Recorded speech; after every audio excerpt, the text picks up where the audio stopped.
कैसे हैं आप सभी लोग। आप सभी का स्वागत है अपने YouTube channel learn with focus पर। हम लोग क्या पढ़ रहे थे, चैप्टर चल रहा था कौन सा, मैग्नेट है ना। मैग्नेट में हमने क्या सीखा था, एम्पियर का नियम सीखे थे। जो दो समांतर क्या धारावाही चालकों पर लगने वाला बल देखे थे कि कब एक ही दिशा में जब प्रवाहित होती थी धारा तो अट्रैक्शन लगता था, और जब विपरीत दिशा में चालू होती थी तो क्या लगता था, रिपल्सन लगता था।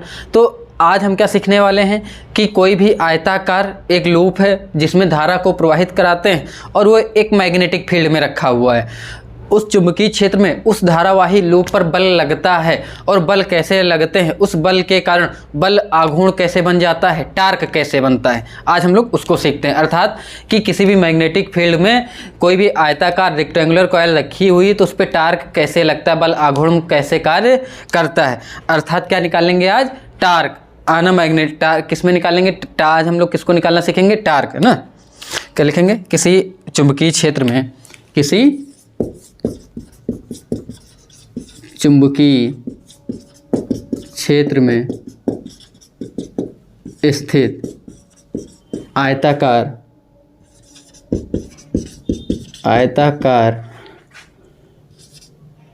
विद्युत पास में लगने वाला बल आघूर्ण। ठीक, ये आज की ये हेडिंग बोर्ड में कई बार पूछी जाती तो आप लोग याद रखेंगे। टार्क ऑन अ केप्ट, क्या पढ़ते हैं, torque on a kept, uncapped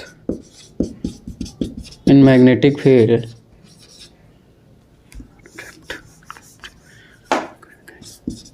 current carrying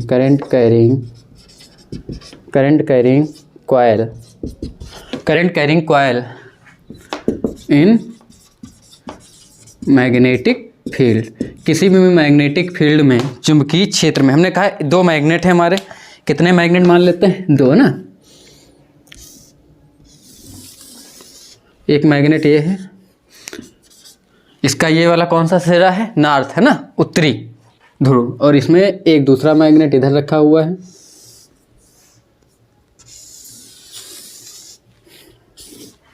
इस मैग्नेटिक फील्ड में ये हमने कहा इसका नॉर्थ पोल है, साउथ पोल है, दक्षिणी ध्रुव। और सबको पता है चुंबकीय क्षेत्र रेखाएं कैसी चलती हैं, नॉर्थ टू साउथ, उत्तर से दक्षिण। तो ऐसे चुंबकीय क्षेत्र रेखाएं चलेंगी, ऐसे सारी होंगी, ऐसे ऐसे। हम उनको नहीं दिखाते हैं, हम केवल इतना मान के चलते हैं ये चुंबकीय क्षेत्र रेखाएं। कैसा चुंबकीय क्षेत्र, एक समान चुंबकीय क्षेत्र। तो यहाँ पे लिख सकते थे एक समान चुंबकीय क्षेत्र में, है ना, किसी चुंबकीय क्षेत्र कैसा होगा, एक समान चुंबकीय क्षेत्र में हमने क्या लिया, एक रेक्टेंगुलर कॉइल ली। कॉइल कैसी, रेक्टेंगुलर, ये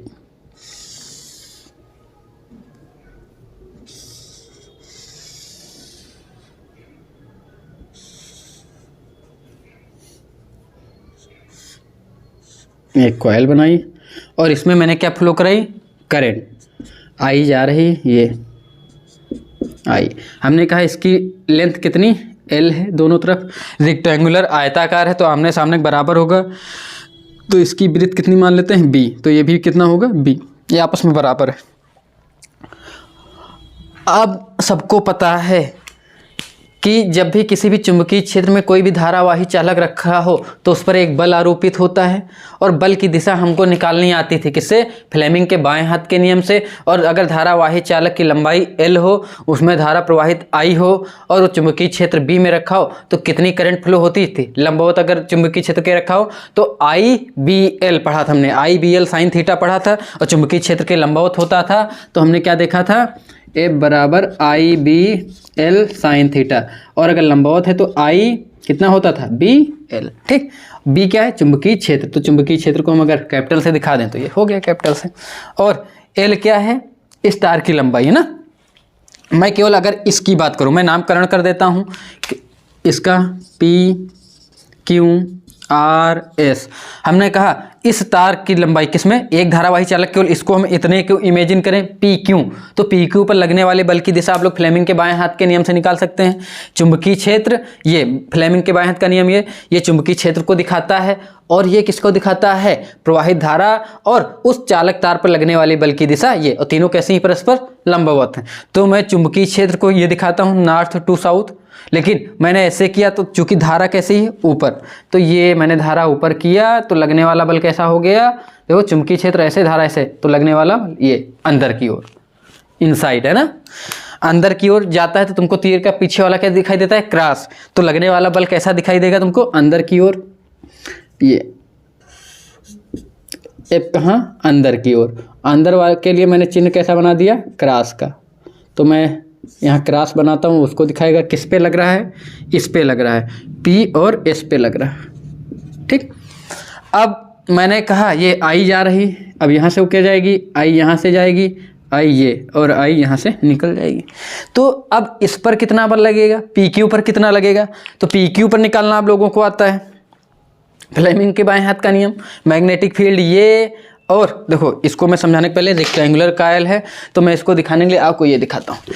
मैग्नेटिक दो मैग्नेट रखे हुए हैं, उसमें ये रखी हुई है, देखो कैसे रखी हुई है, ये ऐसे दो मैग्नेट हैं, ये करंट चली, मैंने इसको दिखाना था, मैंने क्या किया कि मैग्नेटिक फील्ड की डायरेक्शन ये धारा की ये, तो ये अंदर को दिखाया, लेकिन अब ये तार ऐसे अंदर की ओर जा रहा है, ये तुमको ऐसे दिख रहा है, कैसे अंदर की ओर, तो मैग्नेटिक फील्ड यही रहेगा, लेकिन धारा कैसी है, धारा तुमको ध्यान देना होगा कि ये धारा ये, मैग्नेटिक फील्ड ये, तो बल कैसा दिखा तुमको, नीचे की ओर। ठीक, तो इसमें लगने वाला बल कैसा होगा, नीचे,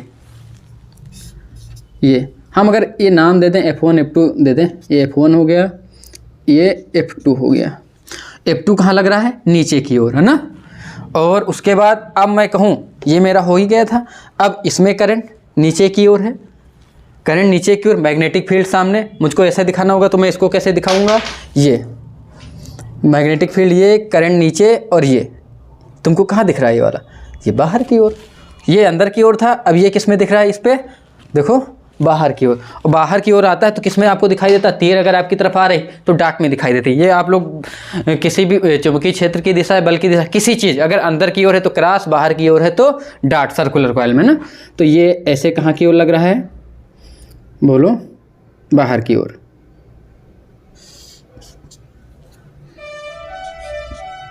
F3 ये कहाँ, बाहर की ओर। अब इसमें दिखाना है तो ये हाथ हो गया मेरा, ये करंट, मैग्नेटिक फील्ड ये, करंट कैसी है, करंट है ये, मैंने कहा मैग्नेटिक फील्ड ये हो गई, और मैं इसको दिखाने के लिए मुझको फिर यही दिखाना पड़ेगा, ये हो गया मेरा, मैंने कहा ये। अब बताओ, पहले सबसे पहले करंट गई, ये निकल रही, तो करंट कहाँ, बाहर की ओर, तो करंट बाहर, ये मैग्नेटिक फील्ड अंदर, और ये ऊपर की ओर। तो इसमें आपको क्या दिखा कि इस पर लगने वाला बल F4 कहाँ होगा, ऊपर की ओर। हमने कहा कि मैंने इसको इस तरीके से रखा है कि ये वाला अक्ष घूमे, मैं अक्ष मान सकता था कि मैग्नेटिक फील्ड में रखा है, मैंने इस पर एक पुली लगा दी पहिया जैसा, और मैंने कहा ये इस पर केवल ऐसे घूमेगा, घूमने वाला, जैसे ये मैं इसको ऐसे अंदर रखता, ये होता, और मैं कहता कि ये किसके सापेक्ष, मैं इसको पकड़ लेता तो ये इसी के सापेक्ष ऐसे घूम सकता था, ऊपर नीचे नीचे ऊपर। ठीक, तो ये किधर घूमेगा, ये मैं किस पे डिपेंड कर सकता हूँ, ऐसे अगर लगाता तो ये इस पे घूमता। आप लोग धुरी लगानी आती है, एक्सिस, तो आपको एक्सिस आप जैसे सिस्टम से लगाएंगे वो उधर ही घूम सकता है। अगर मैंने इस पे घूमने के लिए फ्री किया तो ये इस पे घूम सकता था, इस पे किए तो ऐसे घूम सकता था। तो हमने किस पे किया है, किस पे घूमने के लिए फ्री है, ये। ठीक, मैंने यहाँ पे एक्सिस लगाई हुई है। तो जब इस पे हम एक्सिस लगाते हैं तो एक फोर्स कैसा लगा हुआ था, अंदर की ओर, एक कहाँ लगा हुआ था, ऊपर की ओर, तो कैसे घूमेगा, ऐसे घूमेगा। तो ये हो गया मेरा ऊपर की ओर। मैंने कहा चारों बल आपने निकाल लिया, मैं कहूँगा एक आयताकार लूप, एक आयताकार लूप PQRS चुंबकीय क्षेत्र, कहाँ, चुंबकीय क्षेत्र, कैसा चुंबकीय क्षेत्र है, एक समान चुंबकीय क्षेत्र B में स्थित है लूप के किस पे, PS अवयव पर, है ना, PS अवयव पर लगने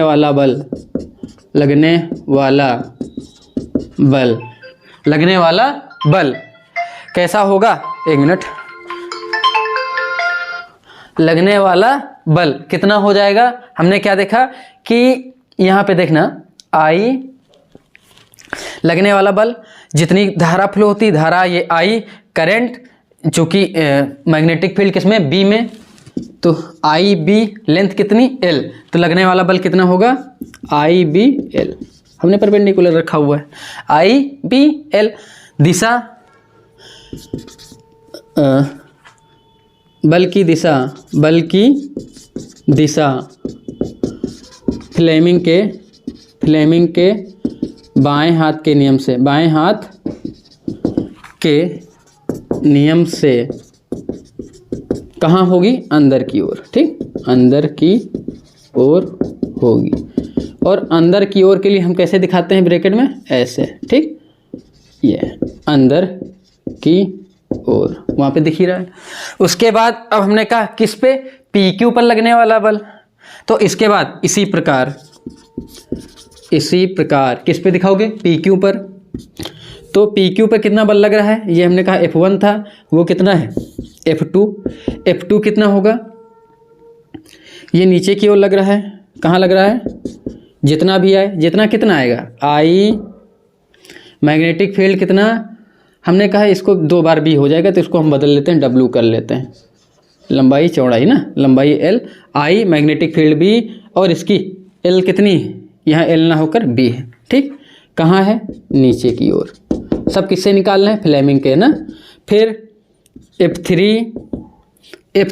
ये F3 हम लोग कहाँ देखते हैं, बाहर की ओर है ना, आई बी एल, कहाँ की ओर, बाहर की ओर।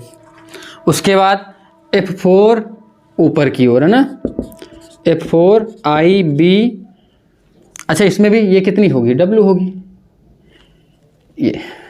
अच्छा B क्यों नहीं रखे, क्योंकि 2 बार B हो जाता है ना, ये मैग्नेटिक फील्ड को हम कैपिटल B से दिखा रहे हैं ना, तो कैपिटल B से दिखाते हैं, आई बी, और ये कितना, W, कहाँ की ओर, ऊपर की ओर। देखो अब इसमें होता क्या है, घूमने के लिए किस पे फ्री था, ये कैसा लगा, नीचे की ओर, ये कैसा लगा, ऊपर की ओर, क्योंकि ये इस पे घूम ही नहीं सकता, घूमने फ्री किस पे, इस पे, एक मैंने अंदर लगाया, एक बाहर लगाया, कैसे घूमेगा, ऐसे, ठीक। जैसे इसको कहते हैं जब 2 बल एक साथ लगे हों तो बल युग्म का निर्माण करते हैं और वो किसी चीज़ को घुमा देते हैं। मैंने कहा ये इसकी एक्सिस की, इस एक्सिस पे ये कैसे घूम सकता, मैंने कहा ये एक्सिस मैंने फिक्स की, ये ऐसे और ऐसे नहीं घूम सकता। अगर ये एक्सिस है तो इस एक्सिस पे केवल ये कैसे घूमेगा, अगर मैं इधर बल लगा रहा हूँ तो ये ऐसे घूमेगा, ठीक। और इसमें कैसे 2 बल, मैंने जैसे इधर 10 लगाया, 10 अपने आप इधर लग जाएगा। मैं कहूँ ऐसे बल लगा हुआ था और ये ऐसे घूम रहा था, ठीक। कहाँ पे, इस एक्सिस पे मैंने इधर लगाया 10 का, 10 विपरीत दिशा में लगा, तो 10 कितने लगे, मैंने कहा डायरेक्शन कैसी, अपोजिट, 10 इधर की ओर है तो 10 इसकी विपरीत में है, लेकिन दोनों की क्रिया रेखाएं दूरी पे, कितनी दूरी पे है, मैंने कहा r दूरी पे हैं, ये ऐसे है और ये ऐसे है। और तो ये जब 2 बल लगते हैं तो कैसी होती, चीज़ घूमने लगती है। लेकिन नेट बल कितना होता है, कोई वस्तु गति में लीनियर मोशन कब करती है, जब उस पर नेट बल कुछ लगाओ। ये वस्तु रखी हुई कभी गति नहीं करेगी, गति लीनियर मोशन में कब करेगी, जब मैं इस पर नेट फोर्स लगाऊंगा। मैंने कहा ये रखा हुआ था, गति नहीं कर रहा, मैंने इस पर 5 न्यूटन का बल एक दिशा में लगाया और ये 5 न्यूटन का नेट बल लग गया और इसे घूमने लगा। मैंने कहा फिर 5 न्यूटन से इसने इधर लगा दिया, कहीं नहीं जाएगा। लेकिन मैंने 10 लगाया, इधर से 5 लगा, तो 5 न्यूटन के बल से इधर फिर जाएगा। क्यों, क्योंकि नेट बल 5 लग गया, 10 - 5। तो नेट बल जब लगता है तो वो लीनियर मोशन करता है। लेकिन जब कोई एक्सिस पे 10 इधर लगा, 10 इधर लगा, नेट बल 0, तो लीनियर मोशन नहीं करेगा कि ऐसे चलने लगे। क्यों, क्योंकि नेट बल 0। तो अगर एक्सिस पे घूमने के लिए फ्री है तो नेट बल 0 है, लेकिन 2 बल लगे हुए हैं और क्रिया रेखाएं बीच की क्या है, क्रिया रेखाएं अलग अलग हैं, तो वो अपने एक्सिस पे घूमने के लिए क्या हो जाता है, फ्री। तो ये किसका निर्माण करता है, 2 बल अगर लगे हों, क्रिया रेखाएं अलग हों, तो वो बल आघूर्ण का निर्माण करता है और वह वस्तु अपने अक्ष पे घूमने लगती है, ठीक है। तो अक्ष पे घूमने का मतलब क्या, कि नेट बल 0 है, लेकिन 2 बल मिलकर क्या बना रहे हैं, कपल बल बना रहे हैं ना, जोड़े। तो इसको जब ऐसा बल, जब 2 बल लगे हों, क्रिया रेखाएं अलग हो, तो वो बल आघूर्ण लगता है, बल आघूर्ण बनाते हैं और बल आघूर्ण के कारण वस्तु क्या होने लगती, घूमने लगती। और बल आघूर्ण को किससे दिखाते हैं, टाउ से। तो हमने कहा F बल लगा हुआ था, डिस्टेंस कितनी थी, r, कपल में मतलब जोड़े में, एफ ये डिस्टेंस आर, तो जो बल आघूर्ण होता है, बल आघूर्ण का फार्मूला आप लोग को याद रखना। बल आघूर्ण कब होता है? जब जोड़े में बल लगा हो, एफ बल लगा हो और बीच की डिस्टेंस कितनी हो? आर। ठीक है, अगर ये वेक्टर क्वांटिटीज से दिखाएं बल आघूर्ण को, इसको टाउ से दिखाते हैं, एफ इंटू आर, और सबको पता है ए क्रॉस बी इक्वल टू क्या होता है? ए बी साइन थीटा होता है ना। तो ये क्या हो जाएगा? Tau equal to f r sine theta. ये आपको आना चाहिए, आप लोग पढ़ चुके हैं। तो चूंकि ये इन पे घूमने के लिए फ्री नहीं, तो F2 और F4 इनकी क्रिया रेखाएं एक सीध में हैं और दोनों इक्वल हैं। इक्वल कैसे हैं? F2 बराबर IBW, F4 भी IBW, तो दोनों एक दूसरे को क्या कर देंगे? निरस्त कर देंगे। तो हम क्या लिखेंगे? F2, F4 बल में समान, बल ब्रैकेट में परिमाण है ना, परिमाण में क्या है? समान, दिशाएं विपरीत, दिशाएं कैसी हैं? विपरीत, तथा क्रिया रेखा कैसी हैं? एक सीध में। क्रिया रेखा एक सीध में, एक सीध में है या सीधे में है। अतः एक दूसरे को क्या करेंगे? निरस्त कर देंगे। अतः एक दूसरे को निरस्त कर देंगे। क्या कर देंगे? निरस्त कर देंगे। ठीक, एक दूसरे को निरस्त कर देंगे। तो F2 और F4 एक दूसरे को क्या कर देंगे? निरस्त कर देंगे। बचे कौन? तो कौन घुमाएगा? ये कौन? F1 और F3, ये ऐसे इसको घुमाएंगे। ठीक, तो ये अगर मैं इसको एक्सिस बना दूं तभी आपको समझ में आएगा कैसे घूमेगा। अब ये ऐसे घूमेगा, ये है ना। ठीक, ये इसकी घूर्णन अच्छा हो गई। अब पृथ्वी भी अपने अक्ष पे घूर्णन करती है, सूर्य के चारों ओर परिक्रमण करती है। तो हमने क्या देखा कि कौन कौन से बल घुमाते हैं इसको? F1 और F3 परिमाण में समान, दिशा में विपरीत, परंतु क्रिया रेखाएं अलग हैं। क्रिया रेखाएं अलग हैं। अतः एक बल युग्म का निर्माण करते हैं। अतः बल युग्म क्या करेगा? बल आघूर्ण आरोपित करेगा। बल युग्म निर्माण करते हैं। अतः उन पर क्या लगेगा? एक बल आघूर्ण लगेगा। बल आघूर्ण क्या होता है? बल आघूर्ण का फार्मूला बराबर बल गुणे बलों के बीच की लंबवत दूरी। बलों के बीच की लंबवत दूरी। देखो, हम जब इसको ऊपर से देखेंगे, इसको ऊपर से देखते हैं तो हमको कैसे दिखाई देगा? ये चूंकि ये रखा हुआ था, ये कैसा लगा हुआ? अंदर की ओर। ये कैसा लगा हुआ? बाहर की ओर। ये ऐसे घूमेगा, अंदर और बाहर। और लेकिन जब हम इसको जब ऐसे ये घूमा और हमने इसको ऊपर से देखा तो हमको इसको केवल इसका टॉप व्यू ऊपर वाला ही दिखाई देगा। ऊपर वाली क्या है? बी है ना। ये केवल ऊपर से देखेंगे तो ये हमको ऐसे ही घूमते दिखाई देगा। तो और नीचे वाला नहीं दिखाई देता है। किसी चीज़ को ऊपर से देखो तो उसकी लेंथ नहीं नज़र आती। क्या नज़र आती? ये चौड़ाई। तो ये कौन सा हिस्सा दिखाई देगा? पी क्यू दिखाई देगा। तो हमको अगर बनाना है तो हमने कहा थोड़ा सा वो मैग्नेटिक फील्ड में घूमा। और अच्छा, एक चीज़ और देख लो, मैग्नेटिक फील्ड की डायरेक्शन ये, और इस एरिया, लंबाई और चौड़ाई मिलकर क्या बनाएगा? एरिया बनाएगा। तो इस एरिया की नॉर्मल टू दी सरफेस, क्षेत्रफल की भी क्या होती? दिशा होती है। तो एरिया वेक्टर इसका कैसा होगा? एरिया वेक्टर कैसा होगा? हम कहें किसी भी चीज़ का एरिया वेक्टर कैसा होता है? नॉर्मल टू दी सरफेस, उस सरफेस पे परपेंडिकुलर होता है। तो इस सरफेस पे मैं परपेंडिकुलर में बनाऊंगा तो ये इसका क्या है? Area vector. हम कहते हैं ये एरिया वेक्टर मैग्नेटिक फील्ड में अगर दोनों एक समान रखे हुए तो ये दोनों कितना एंगल बनाएंगे? मैग्नेटिक फील्ड भी इसी डायरेक्शन में, ये भी 0। लेकिन ये जैसे ही घूमा तो क्या हुआ? ये थोड़ा घूमा। अब मैग्नेटिक फील्ड तो वैसे ही ऐसे घूम रहा था, दोनों एक दिशा में थे तो 0 का बना रहे थे, देखो। और लेकिन जब ये थोड़ा घूमा, कौन घूमा? Area vector. चूंकि ये घूमेगा तो एरिया वेक्टर घूमेगा। एरिया वेक्टर की डायरेक्शन ये हो गई और मैग्नेटिक फील्ड की डायरेक्शन अभी भी वैसे ही रहेगी। तो दोनों के बीच का एंगल कितना हो गया? थीटा। हमने ऊपर से देखा तो हमको इसके बीच की डायरेक्शन कितनी दिखी? थीटा। ठीक, तो जब ये थोड़ा घूम जाएगा, घूमने पे क्या होगा, हमको क्या दिखाई देगा कि एरिया वेक्टर, मैग्नेटिक फील्ड की डायरेक्शन हमेशा ऐसे ही रहेगी, और एरिया वेक्टर घूमा तो ये एरिया वेक्टर, इन दोनों ने कितना एंगल बना लिया, थीटा बना लिया। ठीक, अब हम इसको ऊपर से दिखाते हैं, इसके केवल टॉप व्यू को दिखाते हैं। मैं इसको मिटा देता हूँ क्योंकि आप लोग इतना तो समझ ही गए हैं। मैं इसको ऊपर से देखने पर कैसा नजर आएगा, मैं केवल उतना ही दिखा रहा हूँ। किसी भी मैग्नेटिक फील्ड में रखा हुआ है, उस मैग्नेटिक फील्ड में ये एक समान क्या है, एक समान चुंबकीय क्षेत्र है। इस चुंबकीय क्षेत्र में ये रखा हुआ था और इसको हमने घुमाया तो ये इसकी पी क्यू ये आ गई है। ठीक है, इसको दिखाना चाहो हल्का सा दिखा दो। ये क्या है, आर एस है। ठीक है, तो एक मिनट,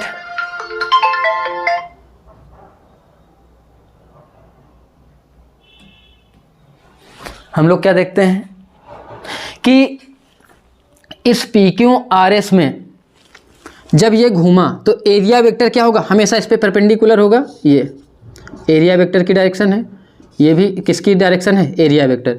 यहाँ भी ये मैग्नेटिक फील्ड जा रहा था। मैग्नेटिक फील्ड हर जगह से, मैं यहाँ दिखा देता हूँ एक मैग्नेटिक फील्ड। मैंने कहा इस मैग्नेटिक फील्ड में ये ऐसे मैग्नेटिक फील्ड बहुत सारे, ये थोड़ा गंदा हो जाता है, मैं इसको हटा देता हूँ। सब मैग्नेटिक फील्ड है। मैंने कहा यहाँ भी एरिया वेक्टर ऐसे ही होगा, इस पर परपेंडिकुलर। ठीक, तो ये इसकी एरिया वेक्टर, ये इनके बीच का एंगल कितना, थीटा। अब हमने कहा इसको मैंने इस पे परपेंडिकुलर मिलाया जब घूमा। अच्छा देखो, घूमने पे हुआ क्या, ये एंगल कितना, थीटा। हमने इसको मान लिया अल्फा, चूंकि दोनों ये इस पे परपेंडिकुलर है तो अल्फा प्लस थीटा कितना, 90। ये एरिया वेक्टर है। यहाँ पे भी अगर मैग्नेटिक फील्ड होता तो बताओ, ये मैंने इस पे परपेंडिकुलर मिलाया है, ये एरिया वेक्टर है, क्या है, एरिया वेक्टर। और एरिया वेक्टर मैग्नेटिक फील्ड के साथ कितना एंगल बना रहा है, मैग्नेटिक फील्ड और एरिया वेक्टर कितना बना रहा है, थीटा बना रहा है। अगर ये थीटा है, चूंकि ये क्या है, मैग्नेटिक फील्ड पे परपेंडिकुलर है, तो अगर ये थीटा है तो ये अल्फा होगा, और ये अल्फा होगा तो ये भी 90 है, दोनों मिला के। तो ये अगर अल्फा है तो कितना हो जाएगा, थीटा हो जाएगा। क्यों, क्योंकि दोनों 90 हैं। अगर ये थीटा होगा तो ये अल्फा होगा। लेकिन हमको कौन सा एंगल चाहिए था, इसके बीच का ये वाला, थीटा। ये मैथमेटिकली आप देख सकते हैं, अगर ये थीटा है तो ये भी आएगा कितना, थीटा। हमने कहा ये वाला हमारा ट्रायंगल क्या बना, पी क्यू, इसको मैं नाम दे दूं एन। तो पी क्यू एन में ये पी क्यू एन, ये वाला एंगल कितना है, थीटा है। मैथमेटिकली आप निकाल सकते हैं। अच्छा बताओ, जब ये ना घूमा होता तो इनके बीच की लंबवत दूरी, ये देखो पी एन ही थी, दो बल एफ लगे हुए थे, और जब ये ऐसे घूम के ऐसे यहाँ पे हो गया है घूम के, अब बताओ इनके बीच की बलों की लंबवत दूरी ये नहीं होगी। क्यों, लंबवत दूरी ये होगी, लंबवत दूरी ये, तो ये पी एन तो यही रहेगी। अभी देखो पी एन कितनी, ये पी एन है। ठीक है, हमको इस पी एन को निकालना पड़ेगा। किस पी एन को निकालेंगे, ये। और अगर ये यहाँ पे होता तो ये थोड़ा ज़्यादा आता, और इसका मतलब जब ये घूमा है तो इनके बीच की दूरी थोड़ी कम पड़ गई। हमको उससे विशेष मतलब नहीं, हमको दूरी कौन सी चाहिए, यही लंबवत पी एन। क्यों, क्योंकि बल आघूर्ण क्या होता है, बल गुणे बलों के बीच की लंबवत दूरी, और बलों के बीच की लंबवत दूरी कितनी है, पी एन है। और बल कितना लगा हुआ है, एफ लगा हुआ है। F1 और F2 आपस में क्या है, बराबर। F1 और F3 क्या है, आपस में बराबर, यही बल आघूर्ण बना रहे हैं। और ये कितना लगा हुआ, IBL, तो कोई भी रख सकते हैं, बल बराबर IBL, कितना रखेंगे, IBL इंटू बलों के बीच की लंबवत दूरी कितनी, PN। और PN की वैल्यू आप लोग निकाल सकते हैं, निकालो। PN कितना होगा, देख के बोलिएगा। यहाँ पे PN हम यहाँ से साइन थीटा ले लें। साइन थीटा बराबर लंब बटे कण होता है, कोण के सामने का लंब, तो PN लंब हो गया, कण कितना हो गया, 90 के सामने का, और ये कितना है, PQ। और PQ की वैल्यू तुमको पता है कितनी है, W, चौड़ाई ली थी। तो PN बराबर कितना हो जाएगा, W साइन थीटा हो जाएगा। ठीक, अब बताओ PN बराबर W साइन थीटा, तो PN की है क्या लिख सकते हैं, W sine theta, W sine theta. L into W, लंबाई गुणे चौड़ाई। देखो ये इसकी L थी, ये W, लंबाई गुणे चौड़ाई क्या होता है इसका, इस आयताकार कुंडली या लूप का क्या आएगा, क्षेत्रफल आएगा। और क्षेत्रफल को किससे दिखाते हैं, A से। तो L इंटू W आपको पता है क्या आ जाएगा, A आ जाएगा। तो L इंटू डब्ल्यू की जगह हमने क्या लिख दिया, ए, तो I B A sine theta, और ये क्या आया है, बल आघूर्ण। इसको हम किससे दिखाते हैं, टाउ से। दिख रहा है कि नहीं, पूरा अभी तक दिख ही रहा है। तो I B A equal to क्या हो जाएगा, tau equal to I B A sine theta, ठीक है। और हम लोग कहें कि जब कुंडली में केवल एक टर्म से लगी हुई थी, एक फेरा था, 2 कर दें, 3 कर दें, 4 कर दें, और इस प्रकार n कर दें, तो यहाँ पे किससे मल्टीप्लाई कराएंगे, n से, क्योंकि जितने फेरे करते जाएंगे लगने वाला बल आघूर्ण बढ़ता जाएगा, अनुक्रमानुपाती है। तो हम कहते हैं यदि कुंडली में कितने फेरे हों, यदि कितने फेरे हों, n फेरे हों, n फेरे हों, तब टाउ इक्वल टू n लगा दो आई बी ए साइन थीटा। और हम लोग आपको पढ़ा चुके थे कि एन आई ए क्या होता था, मैग्नेटिक डाइपोल मोमेंट होता था, चुंबकीय आघूर्ण होता था, और इसको किससे दिखाते थे आप लोग, m से दिखाते थे। चुंबकीय द्विध्रुव आघूर्ण, ना, चुंबकीय द्विध्रुव लिख लेना, आघूर्ण, है ना। इसको क्या कहते हैं, मैग्नेटिक डाइपोल मोमेंट। तो हम लोग क्या लिखेंगे, इसकी यह क्या लिख देंगे, m लिखेंगे। तो tau equal to m b sine theta. अब इसको वेक्टर प्रोडक्ट में दिखाएं तो tau equal to m cross vector b। क्यों, क्योंकि जैसे ही तोड़ोगे तो एम बी साइन थीटा, ठीक है। तो इस पे लगने वाला बल आप लोगों ने निकाल लिया। किसी भी आयताकार कुंडली पे कितना बल, अगर वो चुंबकीय क्षेत्र में रखा हुआ और वो ऐसे घूमती रहती और इसमें धारा को प्रवाहित कराते रहें लगातार, तो ये क्या होती रहेगी, घूमती रहेगी। इसी सिद्धांत पे हम लोग क्या बनाते हैं, मोटर बनाते हैं।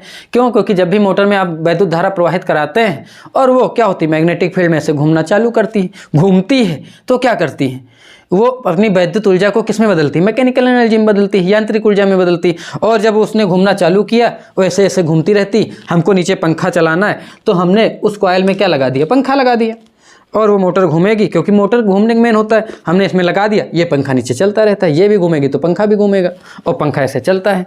मिक्सी में लगा दिया तो मिक्सी में कटर लगाई, कटर चल रही। और जिन जिन चीज़ों में मोटर की यूज होती, आटा चक्की में लगा दिया तो पत्थर को ऐसे ऐसे घुमा रहा है, मोटर चल रही, पत्थर को घुमा रहा है।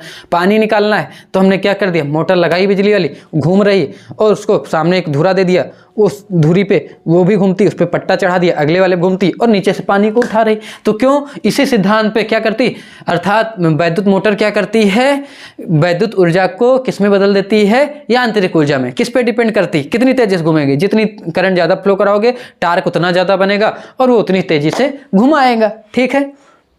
ओके, तो ये हो गया आज का चैप्टर। आज के लेक्चर को हम यही समाप्त करते हैं, फिर मिलेंगे किसी अन्य महत्वपूर्ण लेक्चर के साथ।